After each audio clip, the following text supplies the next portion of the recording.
I did not expect to have to record a part two to our episode yesterday. That was perfectly on theme, as that episode was called Changing of the Guards. And sure enough, here we are changing one more guard as the women's basketball coach who signed a 5 year extension earlier this year. Nell Fortner, the legend herself, Olympic gold medalist and three-time conference coach of the year at three different conferences, announced that she is retiring after this season, which is completed and which the Final Four is coming this weekend. We have the color commentator for said team, Kurt Hoyt, here to help me break this down and understand the grand what is going on-ness of this, so to say. So, I mean, Kurt, I guess to start, when you first saw this come through the line, what was your initial reactions? Uh, Sadness. Yeah, I think it's hard to overstate what Nell meant to this program for at the time in which she was here, you know, right. the circumstances that happened prior to her hiring, um, Yep. the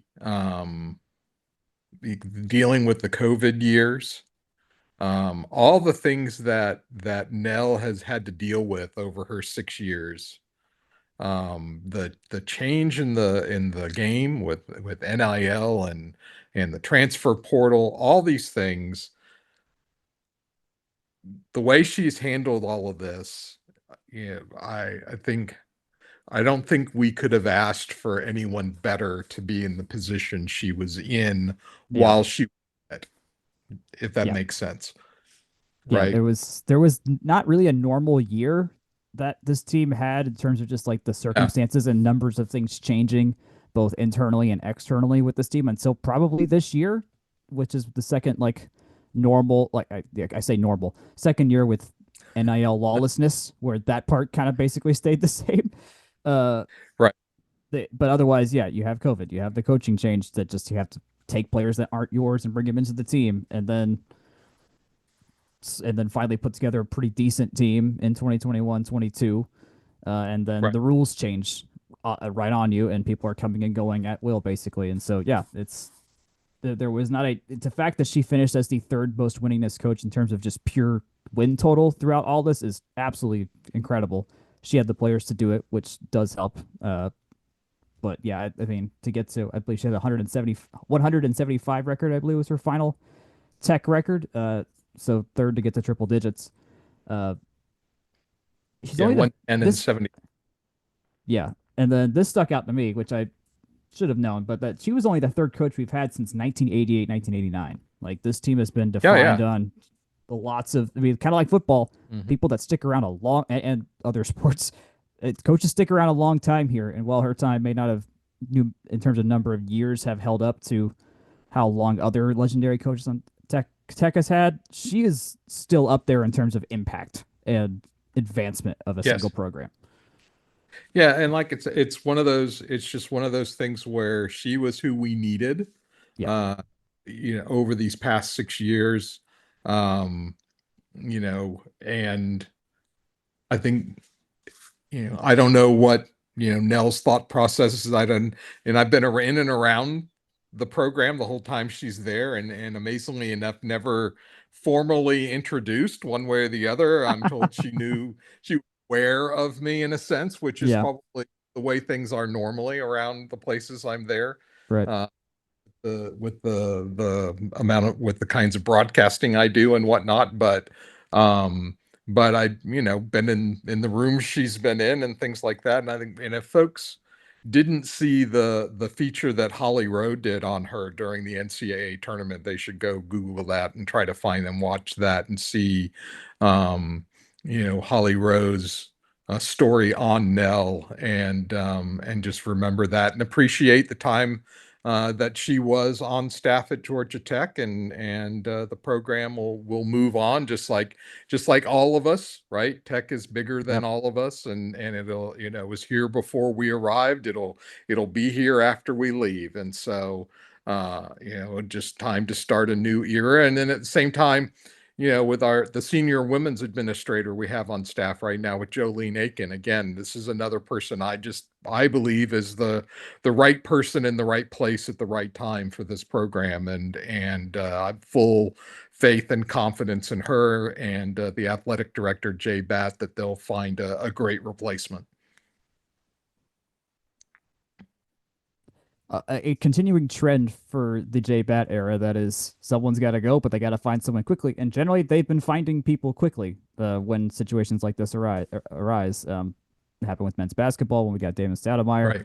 The swim after Courtney Hart left, swim and dive. John Ames right there immediately. Grover Hinsdale this Right. year immediately replaced. And then with baseball, there's no official word out there, but of course everyone's in theory thinking it's going to be Coach Ramsey after Danny Hall steps down at the end of the year. We'll see if that actually pans out. It would be in line with, in somewhat tech tradition, of the assistant that's been there a long time taking over for the guy that's been there for a long time, kind of thing. But there isn't the person that would have probably been next in line, though, is not here. And Blanche Alverson, she just took the job at Right. San Diego, so it's okay, who really is? I mean, who is going to take over this team? They're doing a national search, as J Bat mentioned. And also, it's like there's a lot of work to now do with this team if you're going to take over, because you basically got to bring a team with you. Right now, we only have 5 active players in the roster: and Inez Nuero, Cara Dunn, Tony Morgan, Chit Chat Wright, and Deja Thomas Harris. 4 of them Right. have routinely started many times. Inez Nuero ended up at the bench for a little bit this year. But Cara Dunn, first team All ACC. Tony Morgan, second team All ACC. Chit Chat Wright. If it Right. weren't for Danny Carnegie, probably would have been in the running for freshman of the year in the ACC with how well she was playing down the stretch. That's not a bad team if you're just going to put 4 players in the court plus 1. But when that's your entire team and all the bench depth left, that's a lot you got to figure out. And I think that was a lot of the promise this year, was that, okay, with Danny and Tiana Thompson showing that she was really can be really good for us, and Augusta Naite being a good shooter off the bench, there is a way to see this team into a really good 2025, 2026 in particular. And now all of that depth is gone. And usually when a coach leaves, a lot of people leave on a basketball team, notably the people that make the team what it is. And so it would be not hard to imagine that the current players on the team that haven't left yet would be like, okay, there might be a greener pasture somewhere else that can get me in my final year of eligibility, of no less, some better shot at a ring, basically. Yeah, and the weirdness of the portal, right, is Tech could hire a new coach, right? So the Final Four is coming up next weekend in women's basketball, Right. and that was essentially where we hired Nell Right. was out of Yeah. the Final Four the year we hired her, right? And there's usually a coaches convention around that Final Four, and so I would expect that Jolene and potentially Jay Batt, and then we'll all be down in Tampa Mm-hmm. to hold interviews and to check things out, and smart administrators always have a list in their pocket, sort of Yep. a Yep. just like any corporation has their succession plans, right? You see if something happens, where are you going to go first, or who are the kind of folks you want to go check out as replacements should you need to do that? And I assume that Jolene and or Jay have that and are starting to work that list, Yep. and you never know who may show up. And because Nell came out of the blue, if folks remember Right. 6 years ago when she got hired, She was on TV. the That's discussion right. Yeah. of who we might go get and all this kind of stuff, and she was working TV for ESPN down at the Final Four, and happened to mention to the Tech folks that were there that she might be interested. And so she was a little bit out of left field in that sense, that folks weren't thinking that that Nell Fortner was even available for anyone, much less Right. Georgia Right. Tech. And so it could be a name, it could be someone like that again, who's if you go look and say, okay, if you want to go look around, okay, who are the successful mid-major head coaches? Who are the success, who are if Tech is willing to hire a top assistant, an Mm-hmm. associate head coach out of somewhere, and you can go and create your own list of who some of those folks might be, but you never know. I mean, like I said, Right. no expected Nell Fortner when the time came and we hired her, and so could be someone that you don't expect at all, but it could be someone that you look at and go, oh, okay, here's a uh, Right. here's a team, a good mid-major coach. We played some pretty good ones this year in San Diego and South Dakota State and Yep. Richmond and some others that seem to have some pretty good coaching staffs. And so you never Yeah. know. I'm sure some of those are, it's like we saw these coaches, they might have interest, they might not. So Yeah. so it's good. It's the timing is better that it's before the Final Four because that's when a lot of that activity will happen, right? And Not I'm just sure, for us, yeah, but for everybody with an opening. right. And I'm sure Nell probably had somewhat of that in mind as well, knowing what it would have meant if she announced this now versus announcing it next week or a Right. couple weeks down the line. It's just like, okay, I, I, I fully imagine she would not want to set Tech up for failure in this situation where she was going to leave, especially given the No, not at all. context of, well, we were planning on you being here for the next 4 seasons, and now that's not going to be the case, uh, and whatnot. So yeah, it'll be curious how this pans out because our last recruiting class was fully from the state of Georgia, and it was number Right. 12 in the country. We departed from the model that they were kind of using of pulling in players from Europe, which for the most part was working pretty well. If you take Hermosa, Latinen, Kubai, Gusta Knight, and a couple others in that, Francesca Pan. So it was they had multiple angles of attack that worked, but this local angle really worked this year and helped Okay. elevate this team to a massive to a step up that we've been hoping they'd see and get to. So it's you wonder if what the priorities there are. It's like, do you want to get someone who knows Georgia well, which kind of aligns with how a lot of our other teams are recruiting right now, or do you let someone forge their own path? I'd be curious. I'd be curious how much that is going to matter to Jay and Jolene as they make the decision. Yeah, and even to finish a little bit down the road I'd started earlier, it's like you could hire a new coach and they could go out and try to re-recruit the players that from Tech who are in the portal True. True. that Yeah. perhaps haven't landed somewhere yet, because the portal is this sort of crazy game of musical chairs, right? Right. And there's going to be people who don't have seats when the music stops, Yeah. and that's the danger. That's the risk of going into the portal is that Yeah. what happens if you don't have a seat when the music stops, Right. right? Because not a infinite number of openings and for Division I women's college basketball. But No. um, I think as far as where you get players from, Georgia is actually a pretty good place to get players from Hmm. in a lot of sports. And so, so if you can recruit Georgia well and keep the best of Georgia at home, uh, you're going to do okay. And but at the same time, the best players from Georgia have to want to stay home. You sometimes get Yep. players they want to experience they've grown up in Georgia, they know Georgia. You get someone from California, someone from New York, someone from wherever, that Texas would, and that says, hey, come experience this new thing. And sometimes that's very attractive, is to get out of the house, not just a few miles down the road, if you will, but Yep. get a little further away and maybe get to experience something new. And sometimes you'll love it, sometimes you won't, but the players got to want to be at the school they're at, and got to want to get the education eventually from Right. wherever they're be. um I do worry about the educational prospects of a player who's in the portal every year and it's gone to 5 different Yep. Yep. universities by the time they should have graduated, right? Right. And in some cases, depending on how you're doing in that transfer pool, you might get classes that don't come with you the way you want them to in Right. order Transfer to equivalency stay. tables are a complicated Yeah, thing.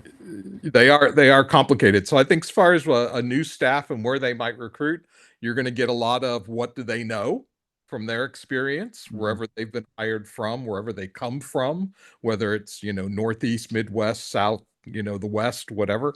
They're going to go that way, or even overseas. Um, it's the no matter where they're recruiting from, the goal is always for them going to be the same, right? If they don't Yep. win, they have a job. So they're going to figure out where the best players are that fit what they do, and get the best players they can that they believe will make a winning program. And then it's at some level, it doesn't matter where the players come from. It's nice, I think, for a program like Georgia Tech or Georgia or Georgia State, whatever. If you get local players, that also creates fan interest and attraction, and you get the high schools want to be at your camps, right? They want to come Yep. watch your games and things like that. And so there's a lot of good ripple effects to the program if you're keeping some of the better. Maybe you can't get all of them, but you can get some of them to maybe stay home and play for you, because of that. You get, there's a lot of nice things that happen that maybe folks don't think about, whether like say like camp participation and things like that. You have a coach that maybe has a reputation that they're just never going to recruit from the state wherever they're, or from wherever they are. You Right. might get high schools that say, well, we're not going to your team camp because what there's, Who's it's gonna not come? Yeah. been Right. There's.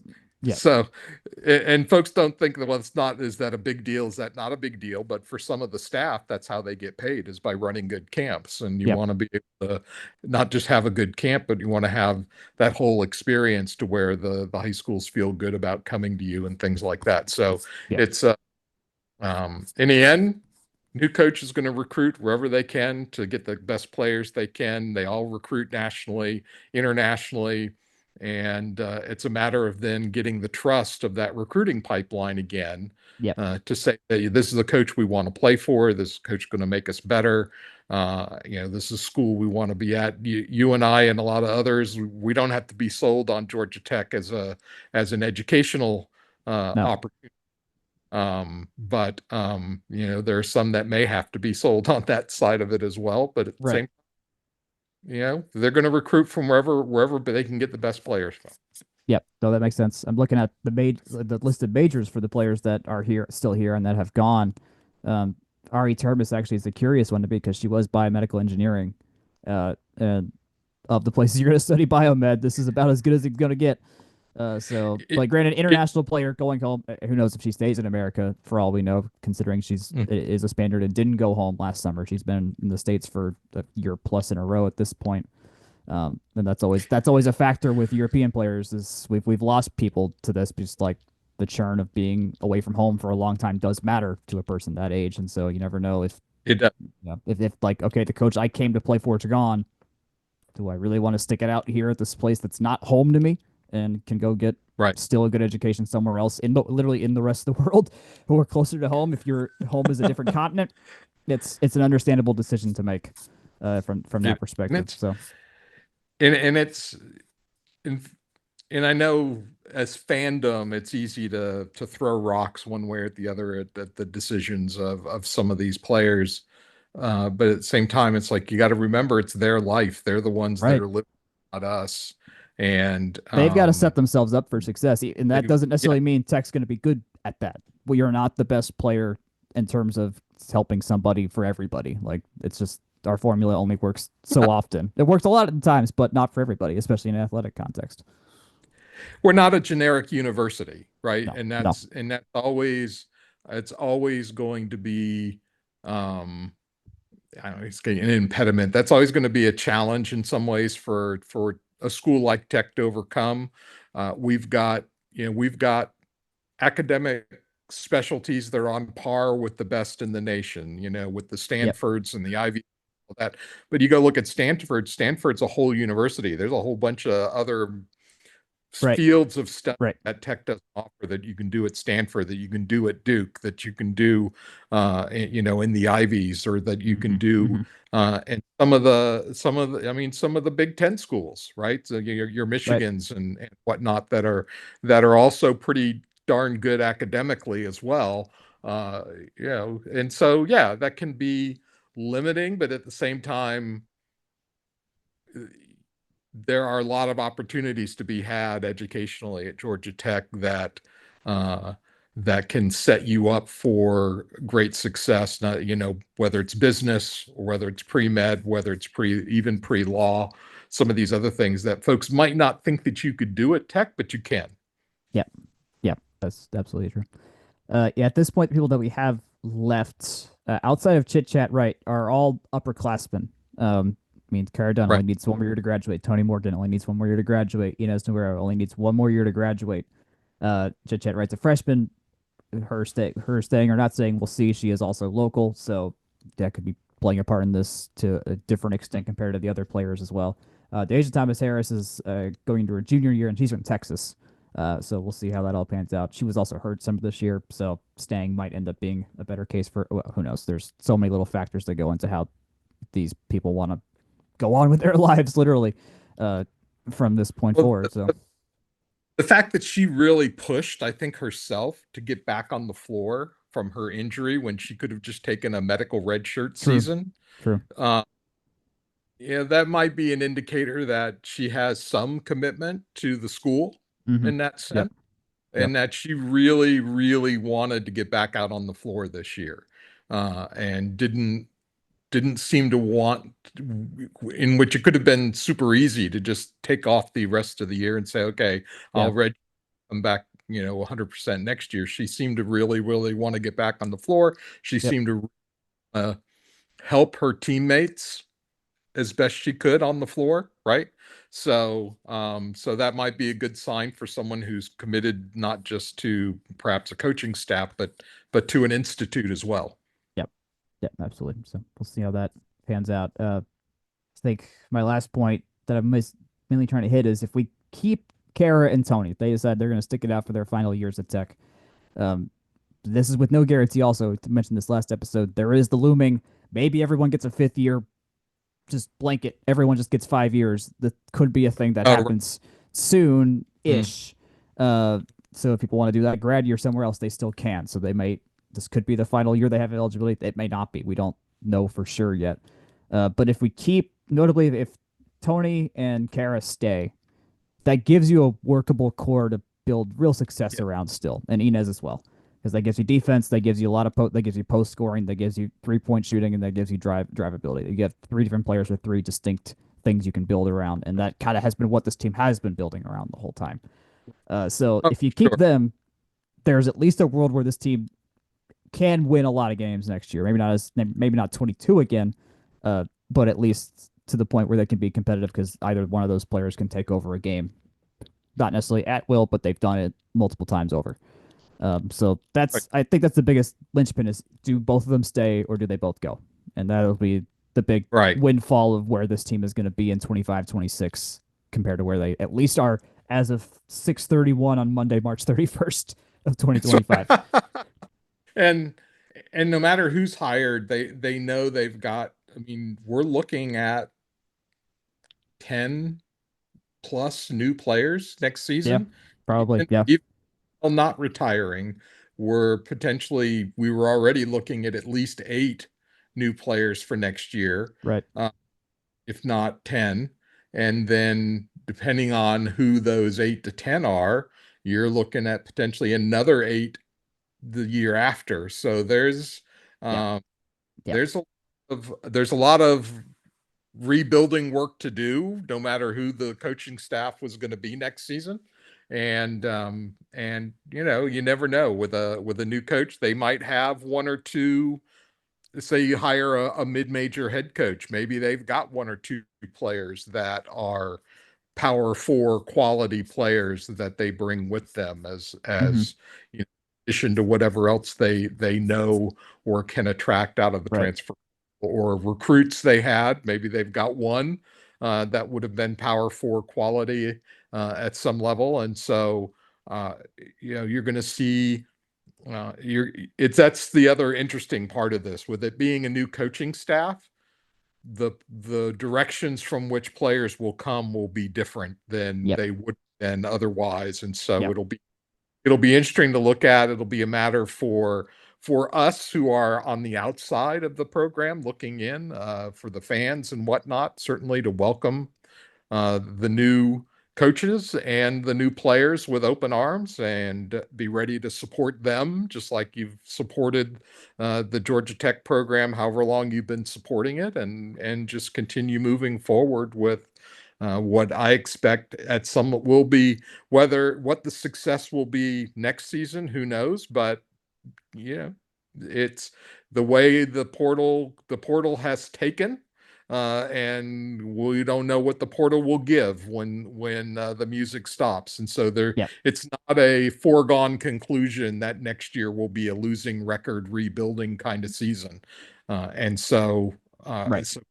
just be ready to continue riding the roller coaster with the team and the program. And if you're a Yellow Jacket fan, stay a Yellow Jacket fan and stay engaged and stay supportive, and just be ready for a new era.